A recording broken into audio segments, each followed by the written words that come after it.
Portugal, there's a YouTube show full of fun facts you need to know. Carl rings the bell and the members show to the GMP morning show.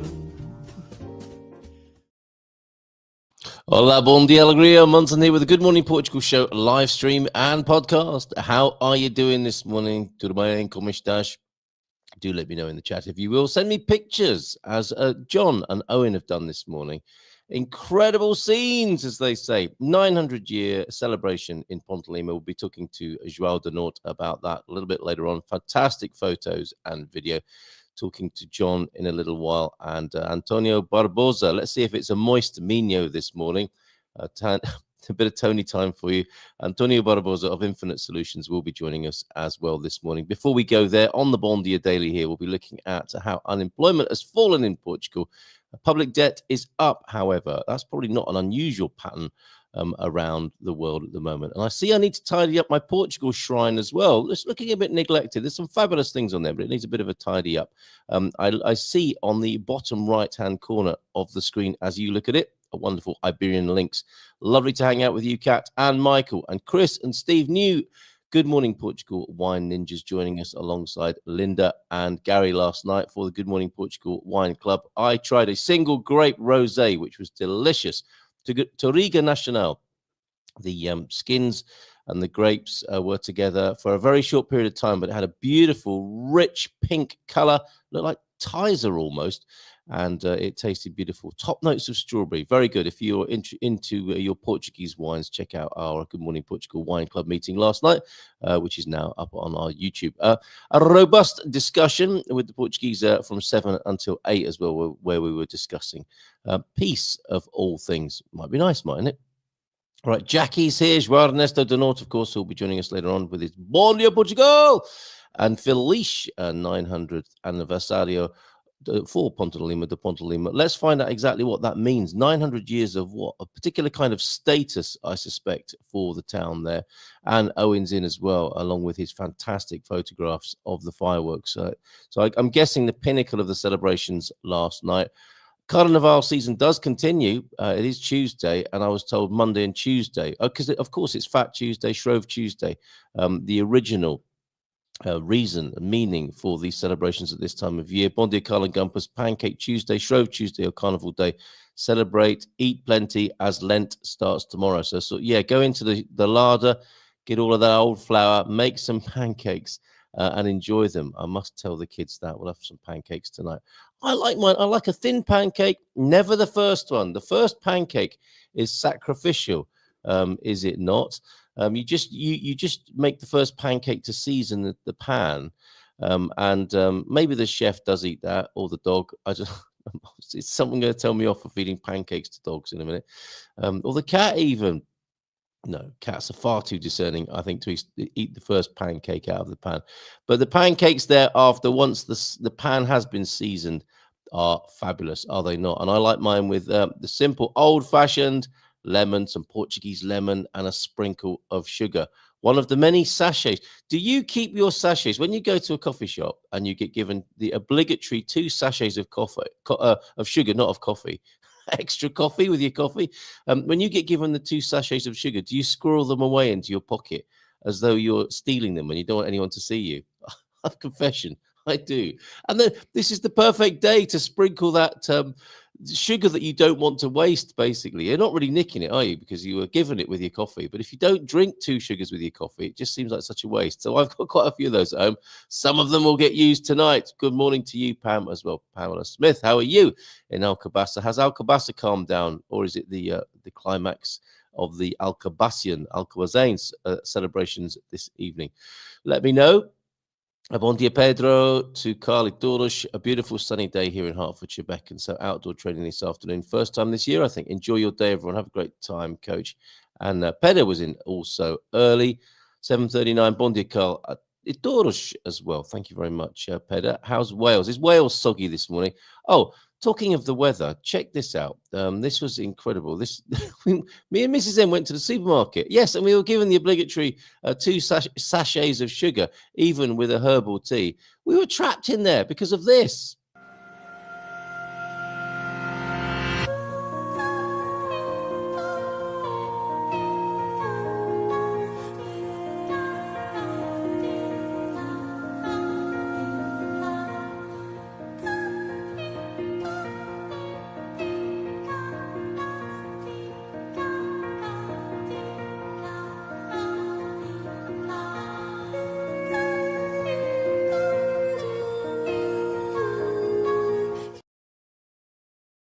Bizarre. It was extraordinary. Got home after that. Cars were abandoned by the side of the road. I don't think Portuguese necessarily used to driving in such conditions. Quite a few cars abandoned by the side of the road because it was very heavy at certain points.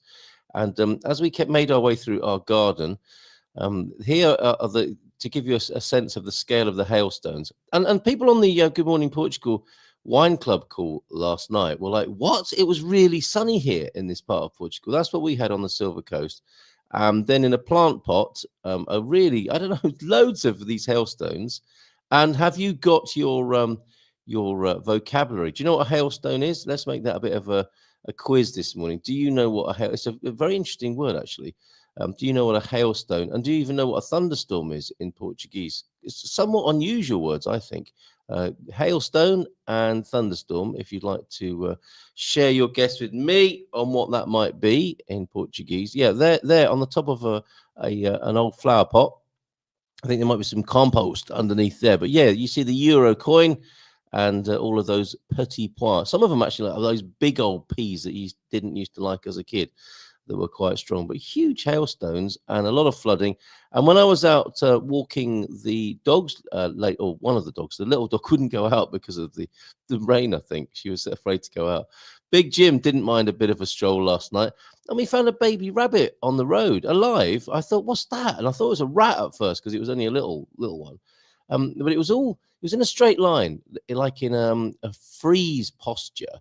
Trying to hide, but I was thinking, what is that weird thing on the road? And it got up and ran away. And Jimmy was obviously very excited. He's a hunting dog, and I was thinking, wow, yeah, this flooding must have inundated rabbit and other creatures who live underground. May have displaced a few animals. So quite weird to see a baby rabbit wandering about the neighborhood last night, and quite a lot of flash flooding as a result of the hailstones and the hailstorms here in Portugal, not just on the Silver Coast. I think they were felt elsewhere in the country as well. Right, let's get on with the news on the Bom Dia Daily. Shall we look at unemployment falling or public debt rising first? Let's get to public debt rising and see what that means here in Portugal. From the Portugal Resident this morning. Oh, hold on a minute. Here it is. There you go. And quite a random picture with Banco on it. That's good enough. That's good enough to talk about public debt. It's the fourth year-on-year rise. According to data from the Bank of Portugal, the BDP, you're down with BDP. Yeah, you know me. Public debt from the Maastricht perspective, which sounds very headmasterly, doesn't it? The Maastricht looking over this way. What are those? What are those people in Portugal up to? Which counts for Brussels increased by around 3.6 billion to 274.3 billion. These are astronomical figures, aren't they? They're so big, it's hard to get a sense of how much money is being spoken about here. That was in January compared to December. The development mainly reflected the increase in debt securities, 3.1 billion. Now, at this stage, do you know what I'm talking about? I don't know what I'm talking about. I'm just reading these weird fiscal phrases from a page. It just sounds, and I'm sure it's designed to bamboozle as well. But anyway, mostly long-term, and saving certificates part of that, 0.4 billion, the country's central bank explained. Now, buildings do not talk, do they? The central bank, organizations do not talk. Somebody said that, and that's another thing I'm suspicious about with such reporting. It's like when Downing Street talks or the White House talks. Come on, buildings don't talk, people talk. Own it, be responsible for it, whoever you are. So the country's central bank explained this was the second consecutive increase in public debt after it had also risen to 270.6 billion in December. What can anyone with a money mind give that some sense of context or perspective? I know it's not as big as American debt, because that goes into the trillions, doesn't it? In year-on-year terms. And do you remember those conversations we used to have with Kate, the economist? You'd have Kate and Paul Correa up against each other. The economy is like a house. You can't spend more than you've got. No, it's not. In global economics, we can just keep printing money. It's not a problem. Just print some more. Now, that's all very well in the latter case, isn't it? But why, if you can just print it and make it up, why can't more people benefit from that? Anyway, in year-on-year terms, the debt increased by 1.8% compared to January 24 in what was the fourth rise in a row. Natasha Don reporting there for the Portugal Resident, not adding any opinion on that. If you've got an opinion about public debt, and you know something about it, I'd be pleased to hear that. I don't know which banco that is, by the way, that's on the screen there. Should we talk about unemployment now, which has dropped here in Portugal? And I think this may well be part of the Iberian miracle. Talking of Iberian miracles, Michael Heron will be on. I think we're going to try our first co-broadcast of Good Morning Portugal and Good Morning España.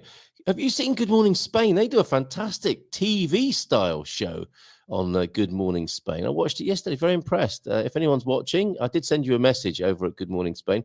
Lovely to see you and make your acquaintance on YouTube yesterday. Very professional job you've done there with your Good Morning Spain. That's not Michael Heron, however. He's Good Morning España, and we'll be chatting on Friday at 9 o'clock. Right.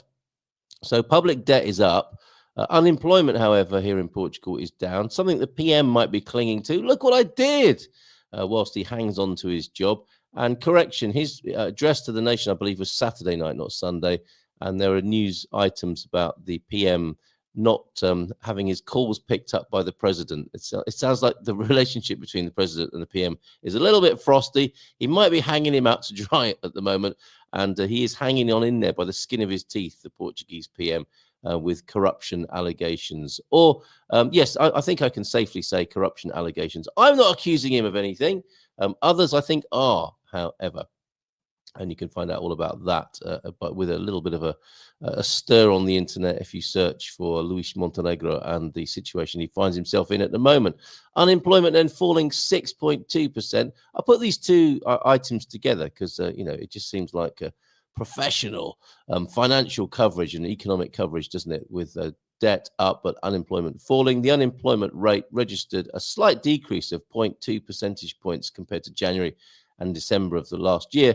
According to Jornal Económico, the unemployment rate in Portugal stood at 6.2% in January, which represented a slight decrease, very slight, of 0.2 percentage points compared to January and December of 24, according to data revealed by the National Institute of Statistics, the INE, yesterday. The active population increased to 5,509.4 thousand.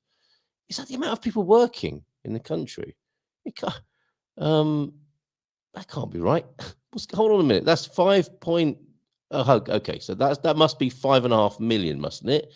Yes, 5.5 million compared to January. Sorry, yeah, there can't be 5,000 people working in Portugal. Although, to be fair, yesterday and today there aren't not many people. Obviously, the emergency services are available, but I think many public workers took advantage of the carnival situation for an informal holiday. So that must be of the working.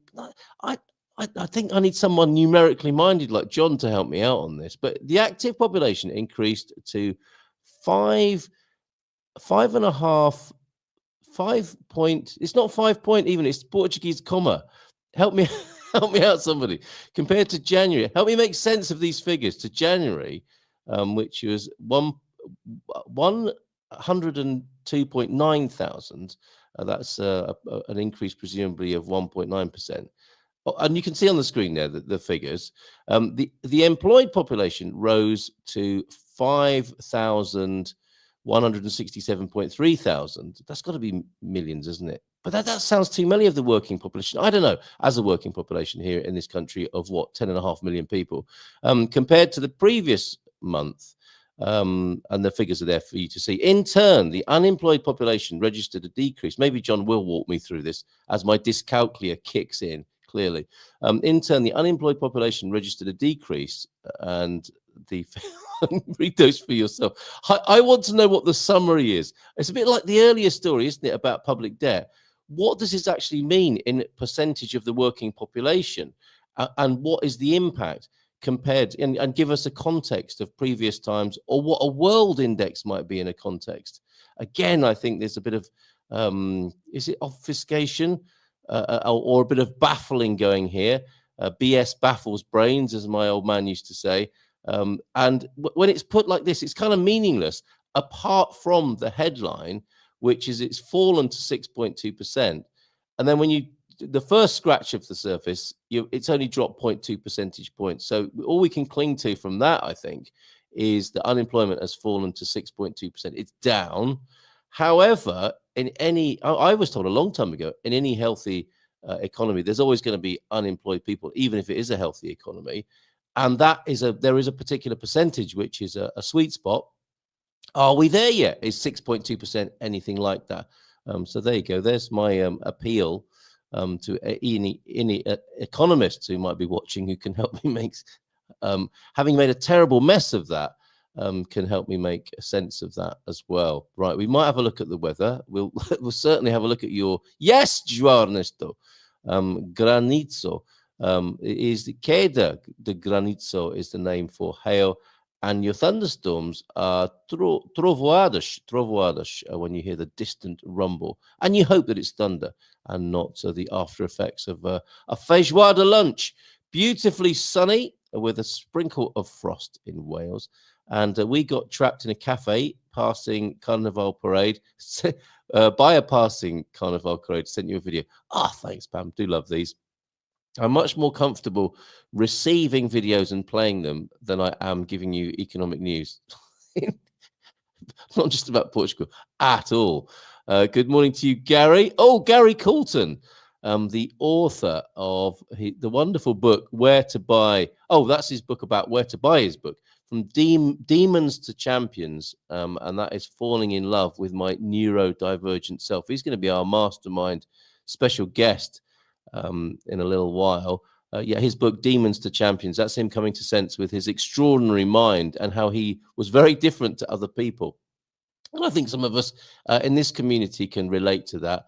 ADHD, neurodivergence, autism, Asperger's, it's all being talked about much more, and he's going to be an amazing guest, and I'm claiming him as part of our community now. He's just sent me a message, and he's very excited to be coming over to Portugal and doing a podcast with me about that subject. So that's fantastic. And Pam, thank you very much. Yes, I think I've saved that. Tony looking quite fascinated by what's going on there. So it was here in Ponte De Lima. Oh, I'll come back to that, John, and you can voice that yourself. Gemini is in this morning. How are you doing, Gemini? Good morning, everyone. João, is that the king whose grave is in the Cathedral of Santa Clara in Coimbra? I think that's connected with Ponte De Lima, isn't it? I thought it was first kings and queens of Portugal that were buried there. No, I haven't watched Good Morning España, because when I went to take a look, there was nothing. I'm interested in Spain. I think he's got at least 2 videos now. If you give him another chance, Mr. S, give him another chance, and you can quiz him yourself on Friday. That's Michael Heron. Bon dia from Sarah Yerman. Do you know what? She can play a psaltery. Have you still got it, Sarah? I mean, I don't mean have you still got it in the sense of are you still able? I mean, have you still got the instruments that you mentioned yesterday? The lute as well, and the lyre. Often when I come back from America, the schedule for the show has changed. Now that we're selling the house in America, does that mean the current schedule is now final for all time? I can't say it's final for all time. I think 8 till 9 is working for most people. Some people are still complaining it's too early. But I think it's quite good. You can get out and enjoy the rest of your day at 9 o'clock. So for the time being, and we will stay on this time, I think, for the foreseeable future. Maybe as it goes into the darkness of winter later this year, we might change the time. But I'm quite happy with this personally. Let me know what you think. You can always tell the bias of the national media by the level of outrage mustered for corruption allegations. Coverage seems to range from disinterest or mania, depending on which party is in office. Absolutely. And I think Portuguese people, generally speaking, as well, John, are like, whatever, this always happens. Like the last time when Costa had left ahead of being found guilty of anything, he left the scene. He's gone to a great job in the EU. When I got quite excited about that, Portuguese friends were like, Yeah, it's always happening. No worries. If memory serves me, there was an English king who came a lot. Camelot, is that a joke, Mr. S? Arthur. God, dear, oh dear. That's Python-esque. Borada, Mr. S. And Bon Dia Todos from Steve Merwin. We'll catch up with João de Norte. Oh, no, it's suddenly it's 20 past 8. I can't believe it. I was going to have a quick look at the weather. Do that for yourself. Open the curtains, raise the blinds, have a look. Tell me what the weather's like in your part of the world. We'll play a very quick Carnival video from Alcobaça, and then we'll see John on the other side of this. Let me load that up then. So Alcobaça, trapping people in cafes with the passing procession. And here's Pam and Tony exactly in that situation in Alcobaça yesterday, I'm presuming.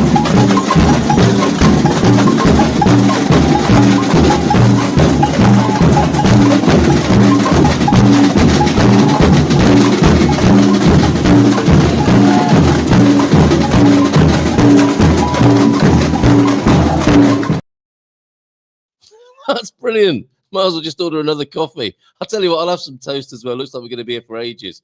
Excellent, Pam. Thank you very much indeed. Let's give him a nice big round of applause. From 900-year-old Ponte De Lima, as you can see in the picture behind him, João de Norte. How are you doing, John? Olá, bom dia, tudo bem? Muito bem, obrigado. Contigo, how's it doing up there? What's the atmosphere like this morning in Ponte De Lima? Not as I expected. It's not quite as, it's more, Muted. The quiet after the storm, presumably. Yeah, we went to the fireworks. We went up to the Miradoro overlooking Ponte De Lima last night, Owen and I, and it was over by. It started at midnight and it was over by 8 past. Seriously, Yeah. there's something. I think Ponte De Lima is very grown up, isn't it? It's refined. It's discerning. It's not like Nazaré with its bohemian carnival that goes on till 4 a.m. Done and dusted by just after midnight. That sounds great. Yeah, and then we were down off the mountain and across the bridge, and people were just walking back to their cars and everything. So it was over with and done. Go to bed. I like that. I have to say that sounds very manageable, doesn't it, compared to some of the frightening stories you hear of people going out at midnight rather than heading back to bed at that time.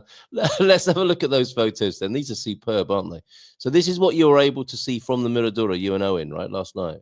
Yeah, so I took that photo amongst some others that weren't so good. It was raining when we drove there, but it cleared up nicely. Nice. Just in time for the fireworks, and so it was very nice.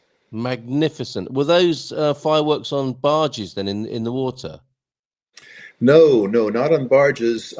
You remember maybe from your visit to Ponte De Lima, on the other side of the river, the side that I'm taking the photo from, there's a Roman general. Yes, on yes, horseback, beckoning his troops. back. Yes. So along the margin there of the river, that's where the fireworks were. That's where they were set up. Right. Okay. Amazing. And that's a longer shot. That's before the fireworks. That's just where Ponte De Lima was lit up for its 900-year celebration. So we were at different vantage points. Yes, that's a nice one. These are superb, and we've got some lovely photographs and video to come as well from you. 900 years of a particular town status, is that what we're celebrating here? That's correct. So when Dona Teresa, Queen of Leon, gave the village its charter in 1125, Portugal was not yet a separate kingdom. So she was queen of the region, which is Castile and Leon, and married to the gentleman, or the king of Castile and Leon, who was not the father of Alfonso Enrique. Alfonso Enrique was her son from an earlier marriage. Oh, right, okay. Yeah, but there's a statue to her, giving the charter to the town. They're quite proud of it, And right here on the near where I live, on the Camino de Santiago, there's a little chapel and a mural poster thing, quite a nice thing, dedicated to when Donna Teresa herself walked the Camino de Santiago. Oh wow! Okay, Yeah. very good. But she supposedly stopped at that chapel. Some of the richest history that you'll experience there in Ponte De Lima, and the fireworks were the culmination of quite a lot of celebrating, I suspect, and we've got some lovely video from you in these preceding days, I believe. So let's play some of that, and we'll talk through it afterwards. Here's the longer video of the pair.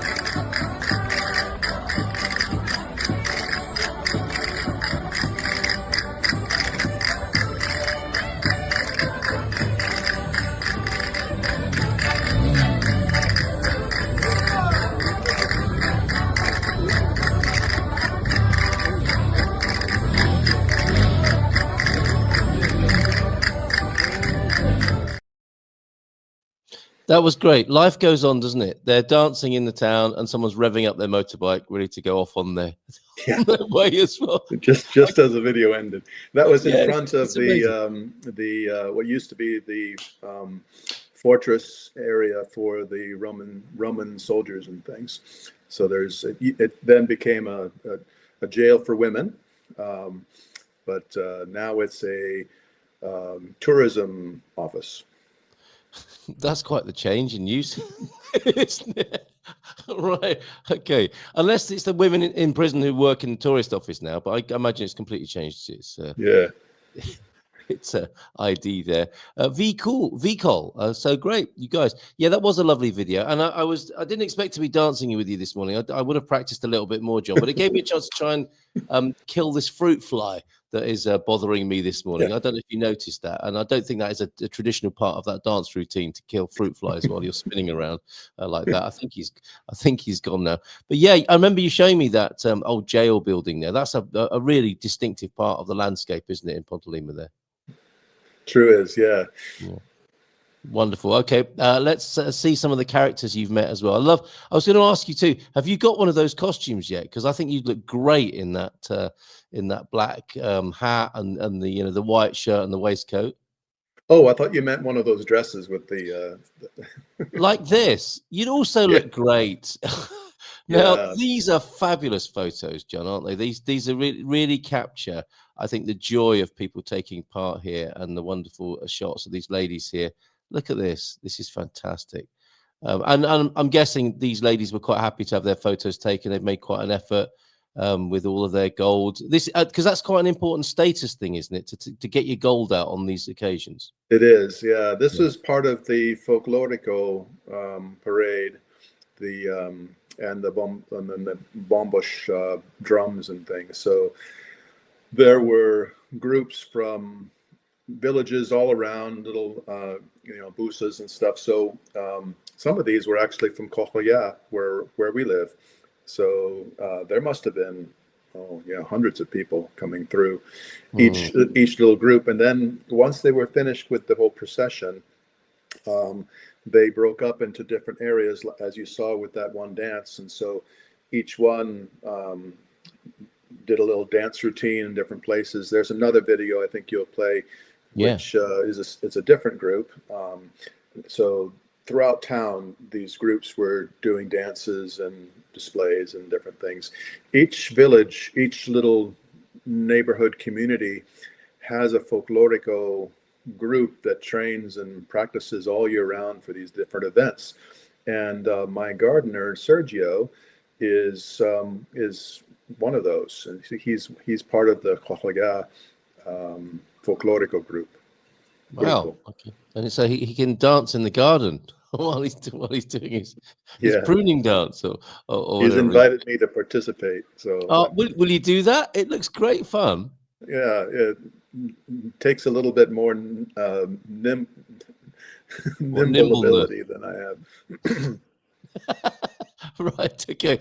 I notice here as well, and I think Portugal must have some of the one of the biggest collections of public address, speaker systems and stages anywhere in Europe, if not the world. Because and at the moment as well, all the speakers, all the stages are out, and there's one of those huge stages you can see behind this lady here. So you've had some, as well as the folklorico.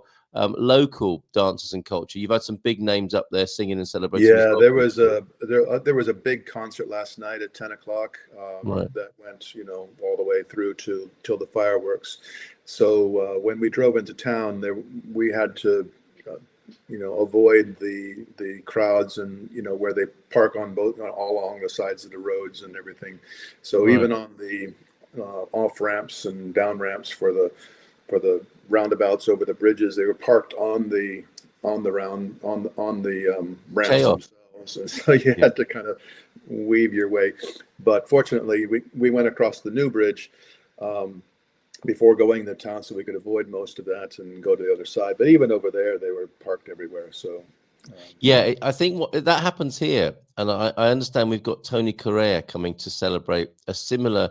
We're not 900 years old in San Martino de Porto, but there is a notable birthday celebration of the town changing its status. So they've booked Tony Correa, which he's one of the biggest names in Portugal. You've been here. The same thing's going to happen. One person is going to park on, in an awkward place, and everyone else will copy. And I think our town will be completely gridlocked. Coming to see a free concert by Tony Correa. I think there's only so many ways to get into something. Yeah, I think they need to do a park and ride out of town and bring people in. But anyway, I'm sure they'll figure it out. And yes, Pam, they throw those stages up in no time. They are pop-up, aren't they? It's incredible how good Portuguese people are and these crews are. You're just walking down the street. It's just your normal street. You go back a few hours later and they've erected a huge stage with lights and sound systems. And then you'll hear the gig. And then you go back in the morning and it's gone. They've just disappeared, without a trace. It's quite amazing. Not only that, all the trash is gone too. Yeah. And I was saying yesterday, the only thing that seems to be left around, and I'm quite glad of this, are cable ties or zip ties, which I reuse. I trim them and then I reuse them at home. So I'm very glad of that little bit of recycling that I can do, because the zip tie is a very important part of all these installations, I think. Maybe they're all held together by zip ties. That's wonderful. So let's play that. Okay, this is going to happen in SMDP. When Tony Carrera came to Alcobaça, the parking was insane. Okay, I think he's friends with Alcobaça because, of course, San Martino de Porto is the seaside town of Alcobaça. He'll be back. He's coming at their request. And, yes, it's going to be a roadblock, as it were, as they say here in San Martino de Porto for that particular celebration. Let's play your other video. John, we've got António Barbosa. It's been a Tony Town and Man and Minho joining us a little bit later on as well. So your other fabulous video. Thank you for thinking of us and making these for us, John.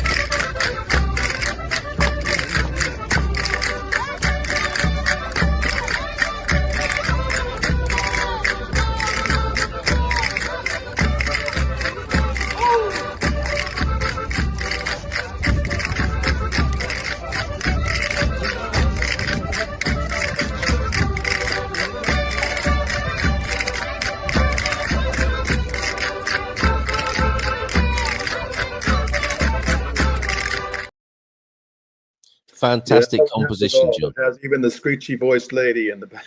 Yes, it's all there, isn't it? And the bridge is so beautifully framed. Absolutely wonderful. I love that bridge. It's really good. It's effortless to frame it, but you got to frame it in a certain way. You got to have the church in it as well. Yeah, as you have behind you, and the mountains in the distance, absolutely lovely. Going back to this sense of refinement about Ponte De Lima, and when people are considering where they might move to in Portugal, and of course you are the great advocate and the informal mayor, I think, of Ponte De Lima in expat circles. Do you think it is more restrained? Is it a northern thing that everyone was in bed by midnight and the concert started at 10? And it does feel very restrained and cultured. comparing and contrasting to some of these more bohemian places like Torres Vedras and Nazaré, which are partying until 4 a.m? Yeah, I mean, I guess that's one way to characterize it. It really has, it's not a very big village. I mean, the surrounding area has, I don't know, 40,000, but in the town itself, I think it's more like 10. Mm-hmm. And you've been there. It's cobblestone streets, very medieval. Beautiful. And then you have the river roadway that and all the storefronts that face the river, and people promenade up and down that frequently, and you'll also have classic cars driving by once in a while, and anybody that wants to be seen, will be along that front way, and then the roads just behind that are a warren of cobblestone streets with great restaurants, and they're all very tidy and nice shops and things. But yeah, the character of the town is perhaps more subdued than other places in Portugal. They're very proud of their town and its historic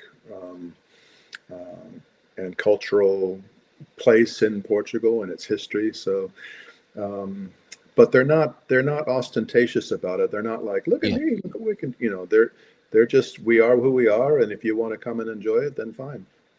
Yes, exactly. And it's not like they're party poopers or anything. They do know how to enjoy themselves. There's a great brewery there, and people do like to show off their cars, don't they? And promenade and have a little bit of a show in the daytime. They're up and down the front. So it's not like they're in any way miserable or down on these such festivities. It just seems to be a little bit more restrained than other parts.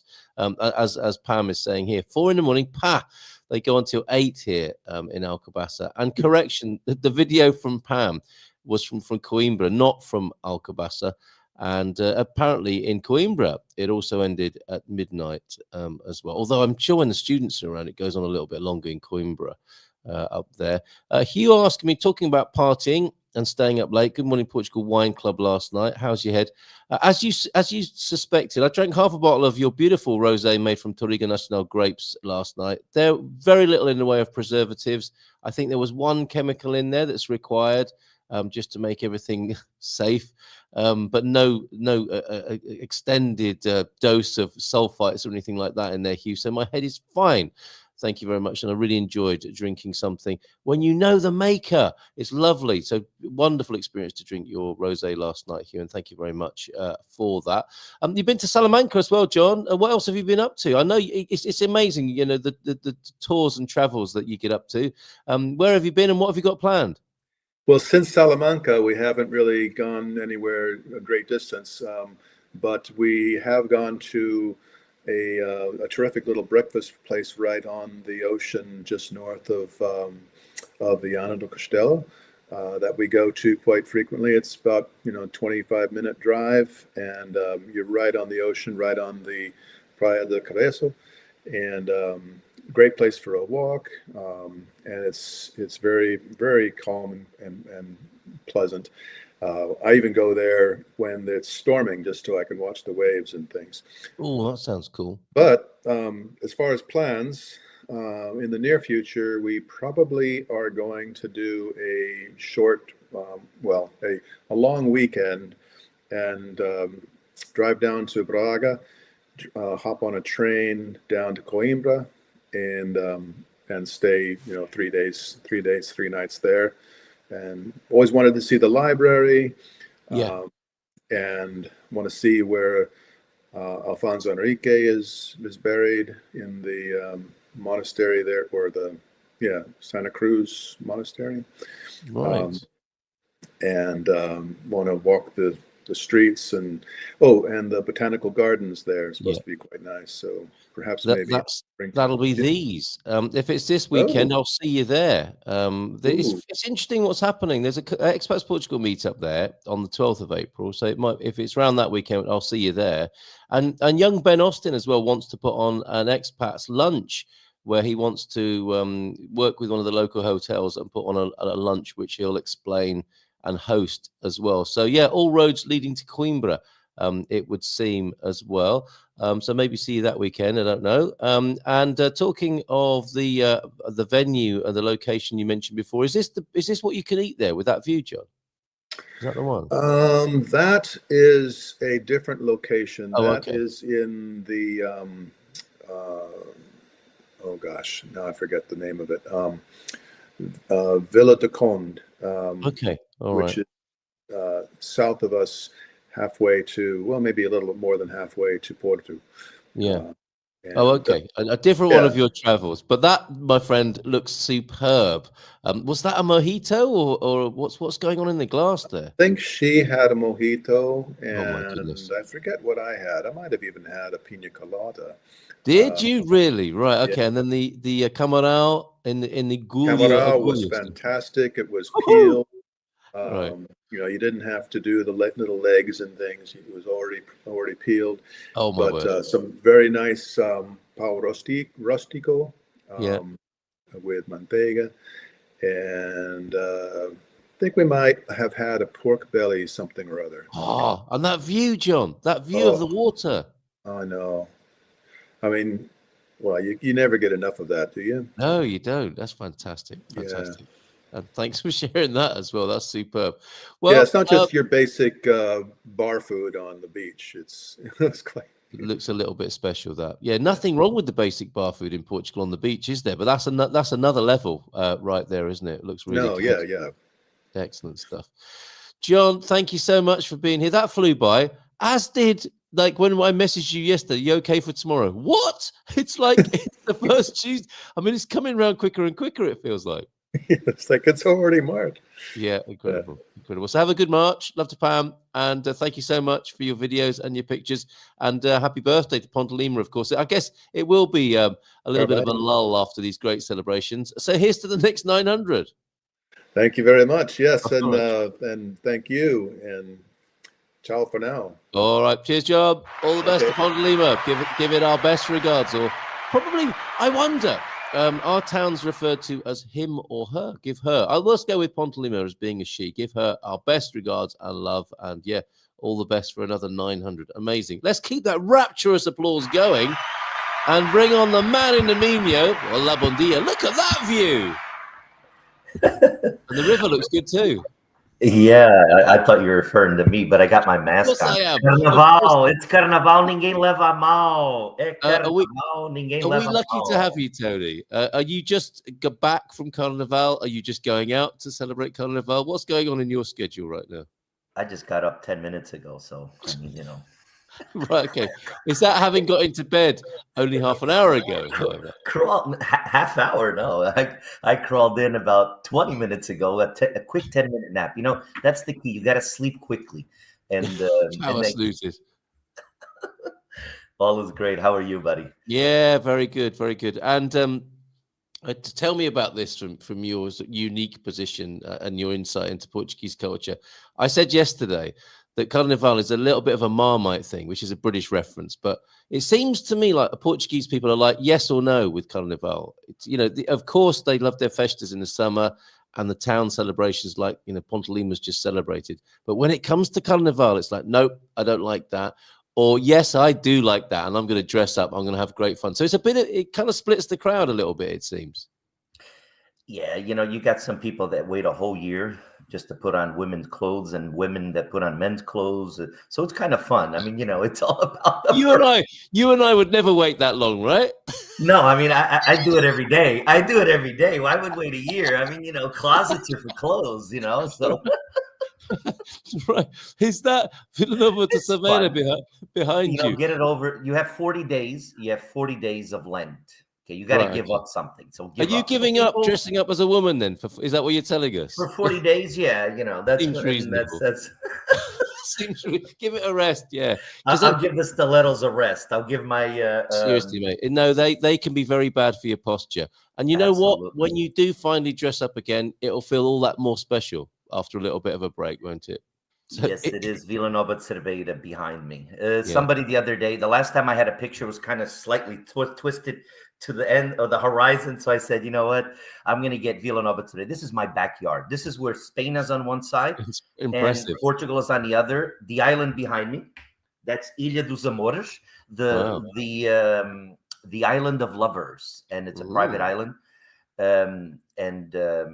This is my neck of the woods, my home, my this is, I live in Villanova today. So this is a privilege when people say, I'm blessed to have roots here. Of course, all of Portugal is beautiful, but we got to own where we live and be a part of the community and own it and own where you live. If you're going to move, own it, get around, meet the people. That's what it's about. And me, I'm just thankful. Every day I wake up pretty much to this, and this is amazing. Let's just say. Same here, Tony. I've taken your advice. Yeah, I've taken your advice. I'm the same in San Martino de Porto. And yesterday I was meeting a couple who are over from Rhode Island, actually, Newport, which sounds like a beautiful place. Hello to you, Susie and Buddy. It was my great pleasure to meet you yesterday. And I did what you're talking about, I think. I was waiting for them in the Storytellers Palace, and I thank João Ernesto, John Heimbach for introducing me and making the connection there to Marco, we're just family, and we'll be broadcasting from there tomorrow morning again. And I was able to stand at the top of the stairs of the Storytellers Palace and welcome these two Americans in like I owned the place. That's what you're talking about, isn't it? Own it. And Providence is a beautiful part of the world. Remember, I grew up on the East Coast in New Jersey. Oh, of course, right? Yes. Yeah. And then I also between, San Francisco, California, Naperville, Illinois, Houston, Dallas, Austin, Orlando, and a lot of points in between. Yeah. New York City was my last residence. But that area there, Massachusetts, Rhode Island, Connecticut, even there's a lot of Portuguese community, especially around New Bedford, outside of Massachusetts, especially from the Azore Islands. On the West Coast, you get a lot from Madeira. Island, but on the East Coast especially, and then Newark, New Jersey, that's where I grew up. I mean, it's called Ferry Street. They named the street on Portugal Day, June 10th, Avenida de Portugal. So I mean, that whole East Coast has a lot of Portuguese heritage. There's a lot of Portuguese communities. I mean, I grew up in them. Massachusetts, Massachusetts is great. New Bedford. I'm not even talking about like going over to the island or anything like that, but Massachusetts itself, beautiful history. New Bedford, Fall River's crawling. Talk about Portuguese bakeries and whenever anything else. My mom and dad, I remember when I was a kid, I didn't really like it then. I imagine myself now, I would be loving it. When you're 8 years old, but you go on a day trip or you stay there for the weekend with some friends to visit them, and you see you're all around Portuguese people. I hated it. Why? I wanted to be home playing with my friends. It would go on a road trip, 3 hours, 4 hours. And Will you cheer up? Will you cheer up, Tony? Yeah. Amazing. All these lovely names as well. That once was a man from Nantucket. I know all those places. They're just a beautiful part of the world. We've got some messages coming in, Tony. You're going to tell us about I think you called it extremely affordable housing, a project up there in the north. We'll come back to that in just a moment. Coimbra, the celebrations ended around midnight. Coach Turner, recently in Coimbra, the library in Coimbra is mind-blowing. We stayed at the Hotel Astoria, which is an Art Deco building by the river. It was beautiful. Yeah, and there's a very modern Japanese-style restaurant where you sleep in a box, basically, that you can compare and contrast that to. Olá Bom Dia, campers. Feliz dia a todos, como estão? Been getting prepped for packing evening, then moving day tomorrow. Excuse me. Good luck, James, with that from Coach. And, the Minho Nino. I'm not sure if that's how you would describe your backyard there. Tony, yes, we've answered that question. And I wanted to ask you, this private island, it's owned by somebody very wealthy, or the government don't let people go on it because it's a nature reserve? What's the deal with that? There was actually an article, and sometimes these people, they need to get there. But I set them straight. Portugal News, for example, they put there that they're going to be building something, a hotel and a theme park. And I said, you know what? I love, for me, I'm all about FDI, the foreign direct investment. We do a lot of investment work with clients. I mean, we're not talking, we're investing heavily here in Portugal. And one of the things that I would be the first to raise my hand. I would never allow one brick to be built on this island. I mean, you got to nature. This island is owned by, it's actually a corporation. It's a private hotel that they have there. It's it's in Buega. It's in Gondarém, which is a small little village right outside. And it's part of that. That's where it was. It's owned by a corporate. I'm not going to get into details, the name of the company or anything like that, but it's a beautiful country hotel.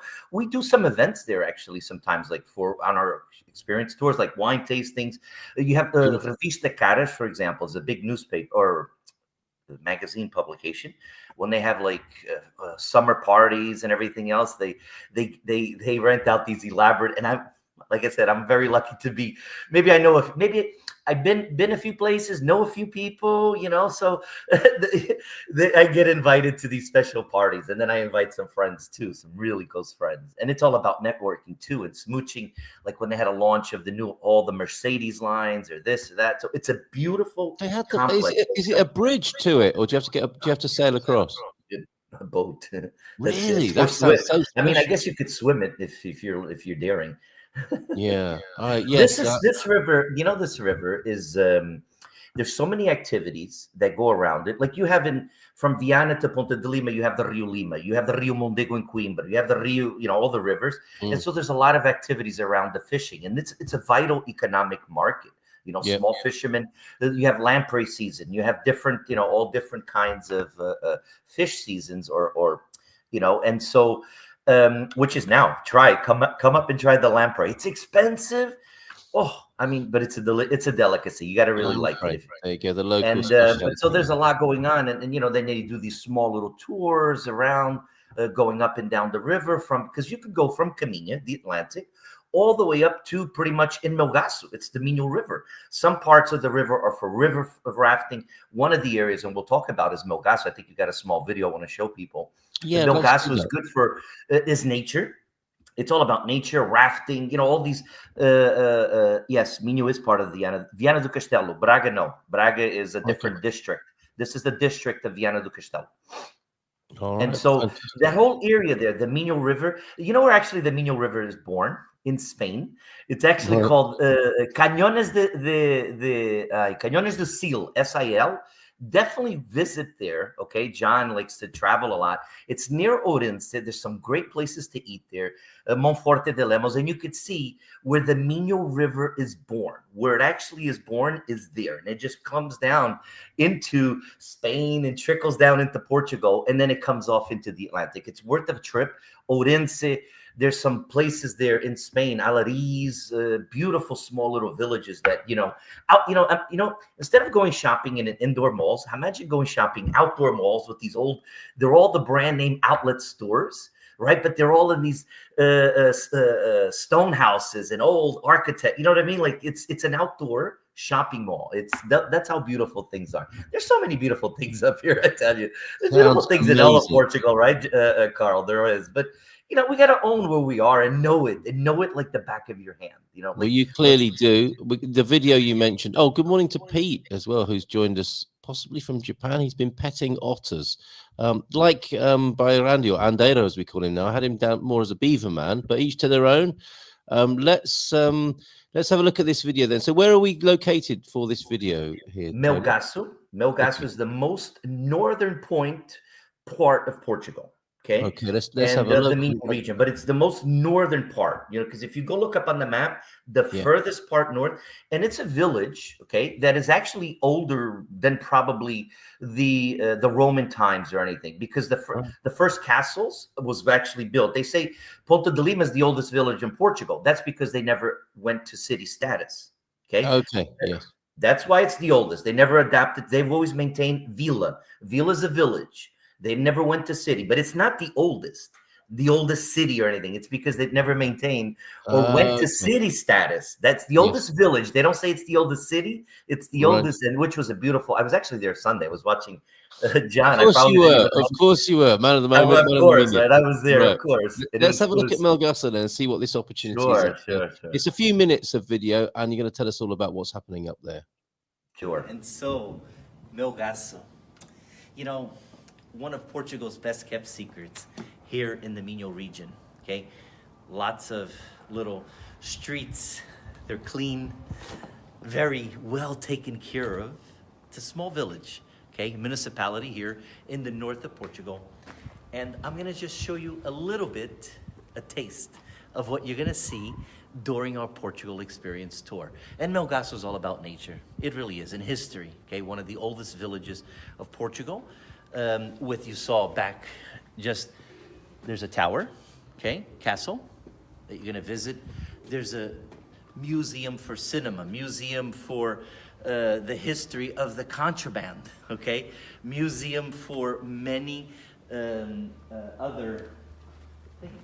And so, let me just show you a little bit about Melgaço.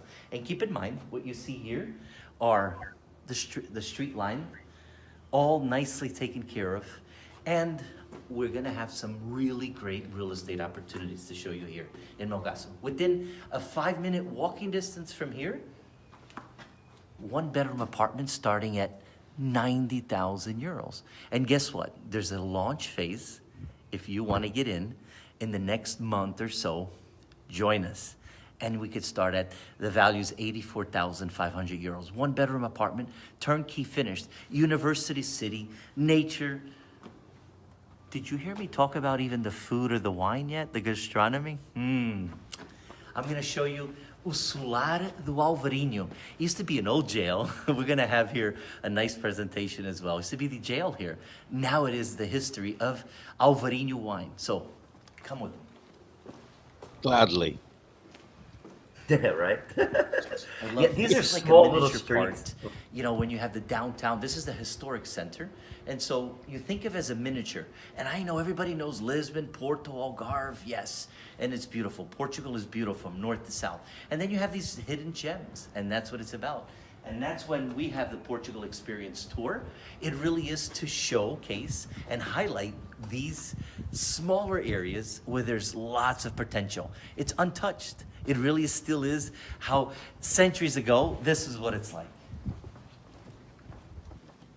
You know, I told everybody to clear the streets. You know that, right? There's no. Yeah, that's right. They're all like, locked in their homes. I told them to go drink wine, Alvarinho. I told them all, go to the Alvarinho, go drink. This is the Solar do Alvarinho. We're gonna have a nice presentation. You're gonna meet with also the mayor of the government officials. It's all about meeting with lawyers, loan brokers, golden visa experts, everything you need to know about doing business in Portugal and real estate. Okay? And inside, maybe if they're open, we can go and see. Come, let's see.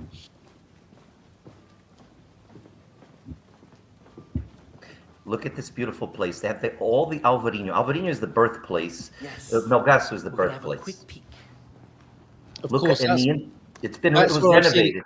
that's where I've seen Melgaço before. There is a vineyard verde called Melgaço, isn't there? No, yeah, there's Melgaço. There's so many of them. There's about 30 productions, and inside here, look what they did. It's like a museum. You try from the very first production, which was Soalheiro, all the way to 30 producers. Everybody there, only from Melgaço. Amazing. Olá, Olá, boa tarde. That's where we're gonna have lunch. We're gonna have lunch there. You know, Alvarinho Look wine at this. is here. It's beautiful. the birthplace of Alvarinho. And again, this was the jail. This was the jail. You have from history, from the first company to all the way to about 30 companies that produce winemakers here. We're gonna have a nice presentation here, And this lunch, is what it's about. tapas. All natural products from there. Northern Portugal. Okay, one of Portugal's best kept secrets in the Minho region.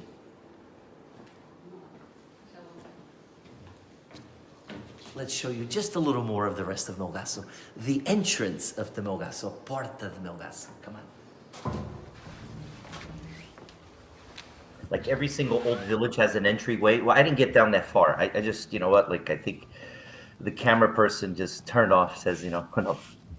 We need to eat. Yeah. Wait, look. After a nice lunch, big lunch, with octopus grilled and meats and a great wines, now we're gonna walk it off. So you gotta walk it off a little bit.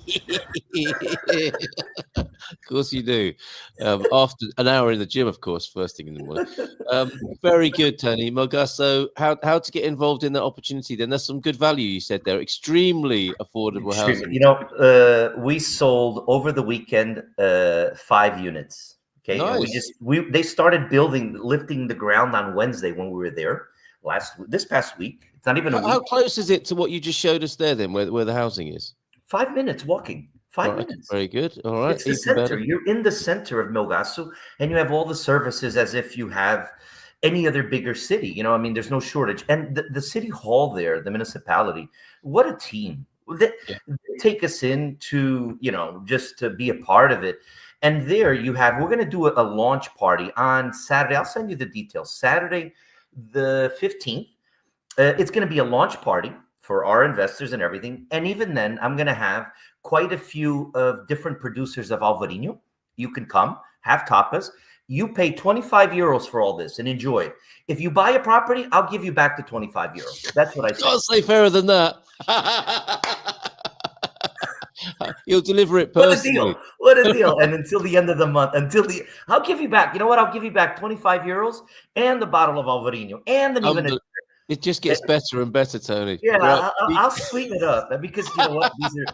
He'll even drink it with you, right? Yeah, I'll even drink it with you. Infinite They're really great. They're exceptionally well built. And they're kind of luxury. You know, luxury doesn't have to be million euros, and you don't have to be a millionaire to live in Portugal. That's what I say. This is affordable housing, not only for the Portuguese. And you know who bought them? Portuguese people. So because from there, investors, etc., they're going to be renting it out in 2 years' time. Maybe the rents in 2 years will probably be like around 450 euros a month in 2 years' time. But Melgaço it has everything. Yes, it's about an hour and a half from Porto, but if you have everything there and the quality of life, I mean, you saw very few people. None, not even a cat was in the street or a dog or anything. It's so quiet. It's busy on the weekends, but again, a lot of people for Portuguese tourists. Nobody, you know, and then you have, you know what, you can have snow there in Castro Laboreiro. If you got to have a cabrito assado, you got to go to Castro Laboreiro. All the cheeses, the wines, the charcuterie, the smoked, everything there. But cabrito from Castro Laboreiro, my friend Carl, you're invited. You come up. Sounds good to me, Tony. Always great fun chatting with you. I think it is fair to call it Celtic. What are the winters like? You mentioned snow. Pedro wants to know what the winters are. It could snow up there. No, the winters here, they're like the Minho. I mean, you know what? It's a little higher altitude. And when you get up to really high up, you can have snow there.